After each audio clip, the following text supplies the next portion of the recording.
प्रिय विद्यार्थियों, हम टेंस पढ़ रहे थे और आज के इस वीडियो में हम पास्ट परफेक्ट, कंटिन्यूस और फ्यूचर सिंपल पढ़ने वाले हैं। तो चलिए अपन शुरुआत करते हैं और अब हम पहले पढ़ते हैं past perfect continuous. Past perfect continuous. तो हम देखते हैं कि इसकी हिंदी पहचान क्या होती है। तो इसकी हिंदी पहचान होती है कि क्रिया के अंत में यानी समय के साथ तो दिया गया हो से और क्रिया के अंत में क्या हो, रहा था या रही थी या रहे थे आदि आते हैं। यानी कि समय के साथ तो आए से और इसके बाद क्रिया के अंत में क्या हो, रहा था, रही थी, रहे थे आदि दिए गए हो। तो ये कौन से टेंस का वाक्य होगा? पास्ट परफेक्ट कंटिन्यूअस टेंस का वाक्य होगा। और हम देखते हैं कि इसमें हेल्पिंग वर्ब, तो इसमें helping verb had plus been का प्रयोग होता है। Had plus been. और वर्ब की फॉर्म, तो वर्ब की फर्स्ट फॉर्म प्लस आईएनजी का यूज होता है, यानी कि वर्ब की फोर्थ फॉर्म का यूज होता है। और जिस प्रकार हमने प्रेजेंट परफेक्ट कंटिन्यूअस में सिंस और फॉर का यूज किया था, सिंस एंड फॉर, उसी प्रकार इसमें भी सिंस और फॉर का यूज करना है टाइम के लिए, यानी कि निश्चित टाइम के लिए सिंस और अनिश्चित टाइम के लिए हमें फॉर का यूज करना है। तो चलिए हम इसके सेंटेंस स्ट्रक्चर देखते हैं कि किस प्रकार इसके सेंटेंस स्ट्रक्चर बनते हैं। तो हम सबसे पहले देखते हैं अफर्मेटिव की संरचना। सबसे पहले हम देखेंगे अफर्मेटिव। अफर्मेटिव का इसका स्ट्रक्चर होता है subject plus helping verb had plus been plus verb की fourth form plus object plus since या फॉर प्लस टाइम। ये इसका स्ट्रक्चर रहेगा अफर्मेटिव का। अब हम देखते हैं नेगेटिव का। तो जैसे हम नेगेटिव का बनाएंगे तो यहाँ 3 नंबर पर हम नोट ऐड कर देंगे। जैसे हम नेगेटिव का बनाते हैं, नेगेटिव में subject plus had plus not plus been plus verb की fourth form plus object plus since या फॉर प्लस टाइम। तो ये स्ट्रक्चर रहता है हमारा इसका नेगेटिव का। अब हम इंटरोगेटिव का बनाएंगे। तो इंटरोगेटिव का बनाएंगे तब हम केवल और केवल हेड को, इसको केवल और केवल हेड को सबसे पहले लिखेंगे। तो हम बनाते हैं इंटरोगेटिव का, तो हम लिखेंगे had plus subject plus been plus verb की fourth form plus object plus since या फॉर प्लस टाइम। और ये प्रश्नवाचक वाक्य होते हैं, यानी कि इनको इंग्लिश में इंटरोगेटिव सेंटेंस कहते हैं। तो इनके अंत में क्वेश्चन मार्क भी लगाना होता है। और इंटरोगेटिव नेगेटिव में ये जो स्ट्रक्चर है इसमें हम 3 नंबर पर नोट ऐड कर देंगे, यानी कि नोट कहां लगेगा, इसमें सब्जेक्ट के बाद में लगेगा। तो हम लिखेंगे had plus subject plus not plus been plus verb की fourth form plus object plus since या for plus time plus question mark. तो ये स्ट्रक्चर होते हैं इसके वाक्यों के, अफर्मेटिव, नेगेटिव, इंटरोगेटिव और इंटरोगेटिव नेगेटिव। इनको आप नोट कर सकते हैं। हम एक दो इनके सेंटेंस देखते हैं। तो चलिए मैं इनको मिटा देता हूं।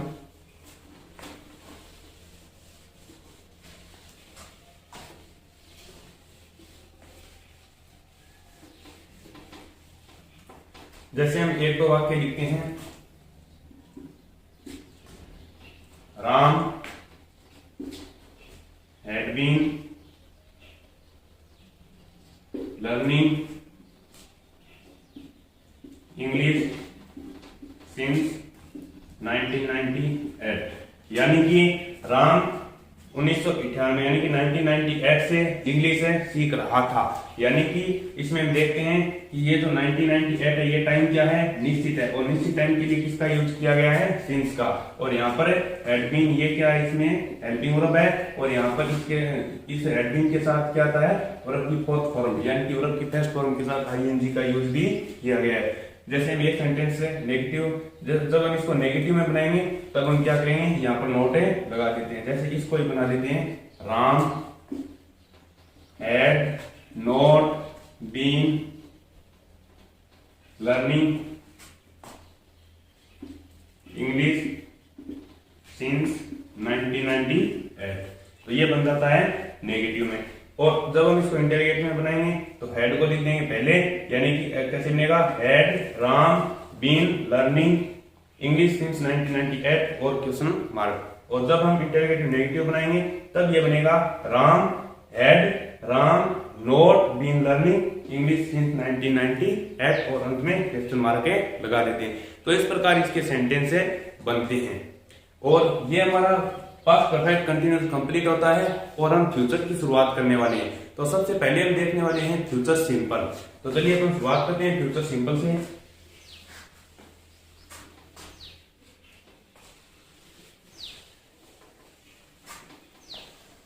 अब हम पढ़ेंगे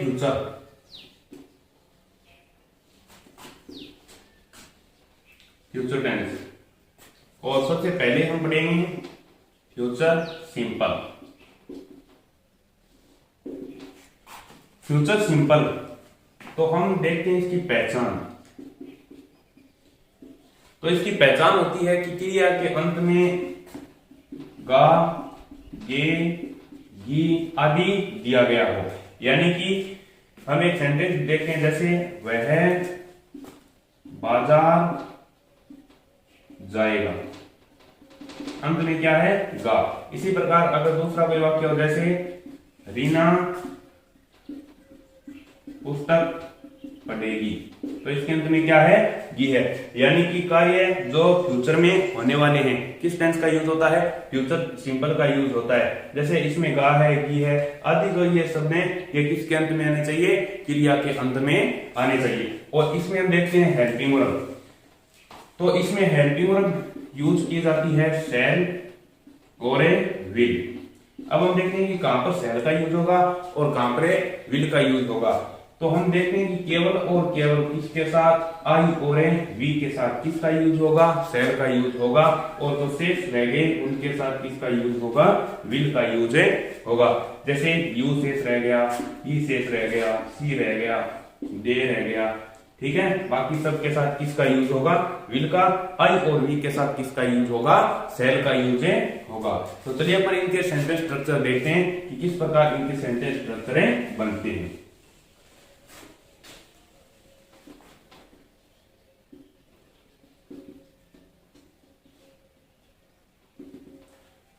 तो सबसे पहले हम देखते हैं अफर्मेटिव। तो अफर्मेटिव का स्ट्रक्चर इसका बनेगा, सबसे पहले सब्जेक्ट, उसके बाद हेल्पिंग वर्ब। और हेल्पिंग वर्ब है हमारे पास शैल या विल प्लस इनके साथ हमेशा वर्ब की फर्स्ट फॉर्म। ये आप लिखे ना, इसके साथ वर्ब की फर्स्ट फॉर्म का यूज होता है, वर्ब की फर्स्ट फॉर्म प्लस ऑब्जेक्ट। ये सेंटेंस स्ट्रक्चर होता है अफर्मेटिव का। और नेगेटिव में क्या होता है कि हम यहाँ पर नोट ऐड कर देंगे, तो ये बनेगा हमारा सब्जेक्ट प्लस शैल या will plus not plus verb की फर्स्ट फॉर्म प्लस ऑब्जेक्ट। और इंटरोगेटिव में इसका बनेगा, हम पहले लिख लेंगे शैल या विल को। तो हम लिखेंगे यहाँ पर शैल या will plus subject plus verb की फर्स्ट फॉर्म प्लस ऑब्जेक्ट और क्वेश्चन मार्क। इंटरोगेटिव नेगेटिव में शैल या will plus subject plus not plus verb की first form plus object plus है क्वेश्चन मार्क। ये सेंटेंस स्ट्रक्चर होते हैं इसके। जैसे हम एक एग्जांपल लिख लेते हैं जो हमने पहले लिखे थे, वह बाजार जाएगा। ये फ्यूचर का सेंटेंस है, वह बाजार जाएगा। तो हम देखते हैं कि सब्जेक्ट क्या है यहाँ पर, ही। तो हम इसको लिखेंगे ही। ये क्या है, अफर्मेटिव सेंटेंस है, यानी कि इस स्ट्रक्चर से हम इसको बनाएंगे। तो सब्जेक्ट आ गया हमारा ही, और हम देखते हैं ही के अनुसार शैल आएगा या विल आएगा। तो केवल और केवल आई और वी के साथ किसका यूज होता है, शैल का, यानी कि इसके साथ किसका यूज होगा, विल का। तो हम लिखेंगे यहाँ पर विल, ही विल। और यहाँ पर हमें आवश्यकता है वर्ब की फर्स्ट फॉर्म की। तो वर्ब है यहाँ पर जाना, यानी कि गो, ये फर्स्ट फॉर्म में यूज होगी। और हम देखते हैं यहाँ पर दिया गया बाजार, तो टू मार्केट। जैसे हम एक और लिख लेते हैं,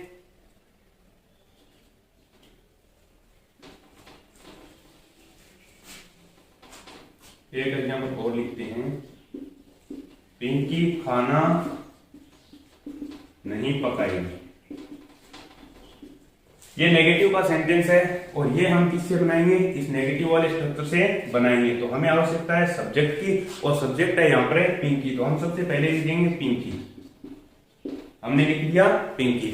अब हमें इसके अनुसार लगाना है सेल या विल, तो हम यूज करेंगे इसके साथ विल का।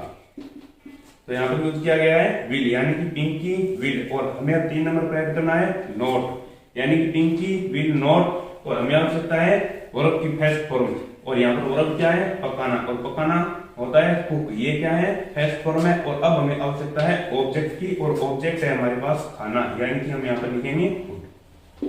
ये सेंटेंस बन गया नेगेटिव। तो इस प्रकार इनके सेंटेंस बनते हैं। तो आप इनको नोट कर लीजिए। अब हम कुछ रूल्स देखने वाले हैं कि कहां पर हम फ्यूचर सिंपल का यूज करते हैं। तो चलिए मैं इनको मिटा देता हूं और हम इनके देखने वाले हैं रूल।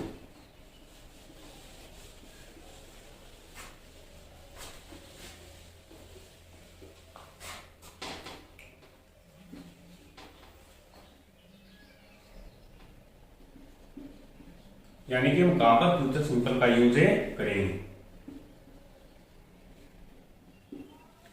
तो हम इसका सबसे पहला रूल यही देखते हैं कि ऐसे कार्य जो सामान्य रूप से भविष्य में होंगे, यानी कि भविष्य में होने वाले कार्यों के लिए हम किसका यूज करते हैं, फ्यूचर सिंपल का यूज करते हैं। जैसे कि हमने अभी भी वाक्य देखा था, उसमें हमने देखा था कि वह बाजारे जाएगा, यानी कि वह आने वाले समय में बाजारे जाएगा। तो ये जो टाइम है ये कब का शो हो रहा है, इसमें फ्यूचर का टाइम शो हो रहा है। तो इस सेंटेंस को हमने किस में बनाया, फ्यूचर सिंपल में। इसी प्रकार जैसे हम देखते हैं, यानी कि सामान्य कार्य, मैं सकता हूं कि कार्य जो भविष्य में होंगे, यानी कि कार्य जो सामान्य रूप से फ्यूचर में होंगे, इसका यूज करेंगे हम फ्यूचर सिंपल का। जैसे कि हम एक एग्जांपल लेते हैं कि वह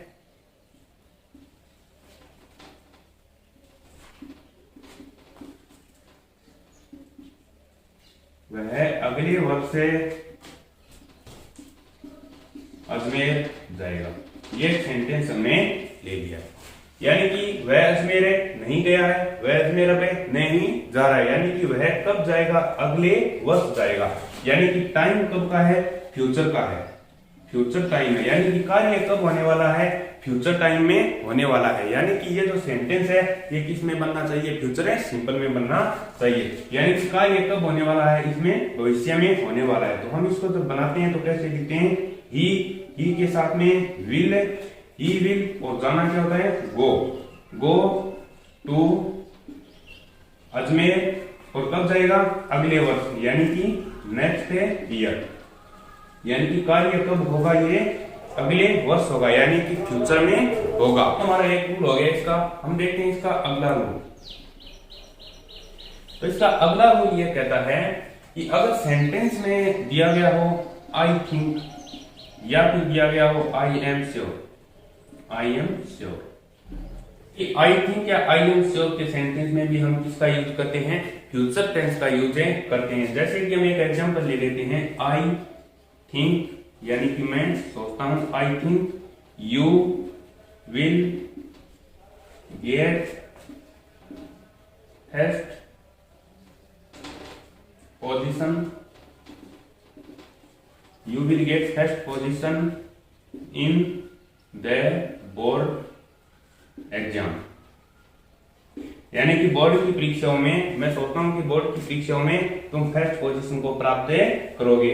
यानी कि आई थिंक दिया गया हो या फिर आई एम श्योर दिया गया हो, कोई भी एक इसमें से दिया गया हो, हम किसका यूज करेंगे, फ्यूचर सिंपल का ही यूज करेंगे। यानी कि हम इसके 2 रूल पढ़ लिए हैं। अब देखते हैं तीसरे रूल में हम इसकी एडवर्ब देखने वाले हैं। तो चलिए हम बढ़ते हैं रूल नंबर 3 की ओर। इसका रूल नंबर 3 हम देखते हैं इसकी एडवर्ब्स। इसमें देखते हैं टुमारो,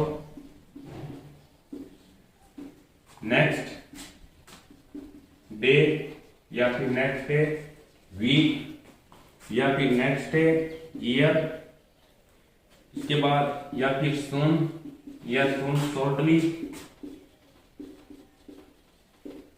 अभी कोई भी एडवर्ब हो हम किसका यूज करते हैं, फ्यूचर सिंपल का यूज करते हैं। जैसे हम कोई एग्जांपल ले लेते हैं, आई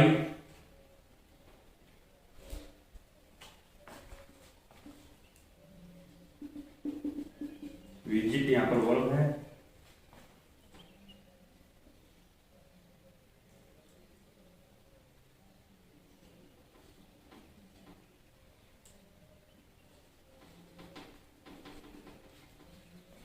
सेंटेंस है आई, वर्ब है यहाँ पर visit to Agra next day year.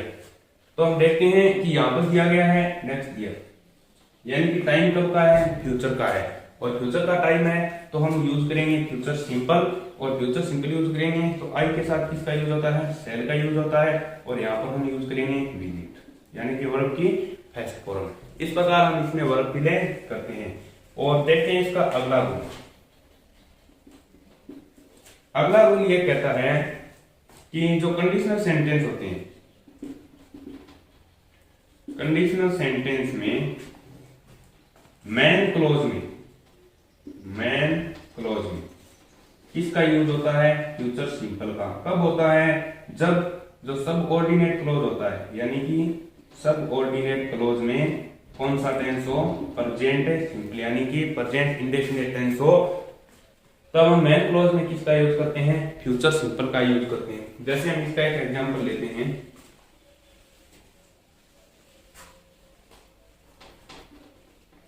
Conditional sentence, यानी कि ये कौन से पार्ट में, मैन क्लोज में। कब है, जब सबऑर्डिनेट क्लोज में प्रेजेंट इंडेफिनिट हो, तब मैन क्लोज में फ्यूचर सिंपल का यूज होगा। जैसे इफ है you request I said help you, ये कंडीशनल सेंटेंस है, और हम देखते हैं कि ये इसका मैन क्लोज है, ये इसका सबऑर्डिनेट है क्लोज है। तो हम देखते हैं कि सबऑर्डिनेट क्लोज में यहाँ पर फ्यूचर प्रेजेंट इंडेफिनिट का यूज किया गया है, और तो हम जब यहाँ पर प्रेजेंट इंडेफिनिट होगा तब इसके मैन क्लोज में किसका यूज होगा, फ्यूचर सिंपल का। और हम इसमें देख भी रहे हैं कि आई के साथ किसका यूज हुआ है, सेल। तो सेल आने के कारण यहाँ पर वर्ब की कौन सी फॉर्म यूज हुई है, फर्स्ट फॉर्म, यानी कि मैन क्लोज में किसका यूज होना चाहिए, मैन क्लोज। मैन क्लोज में हम यूज करेंगे फ्यूचर सिंपल का, और ये कब होना चाहिए, जब सबऑर्डिनेट क्लोज किया गया हो प्रेजेंट इंडेफिनिट, यानी कि सिंपल है प्रेजेंट में। ये उसके 4 रूल हो चुके हैं।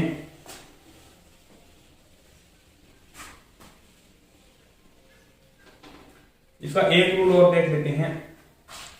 एक रूल, जब हमें कोई आदेश देना हो, जैसे कि हम ये कहें कि सभी विद्यार्थी विद्यालय की यूनिफॉर्म पहनकर ही आएंगे, यानी कि इस प्रकार जो हमें कोई आदेश देना हो, तो आदेश देने के लिए भी हम किसका यूज करते हैं, फ्यूचर सिंपल का यूज करते हैं। आदेश देने के लिए फ्यूचर सिंपल का, यानी कि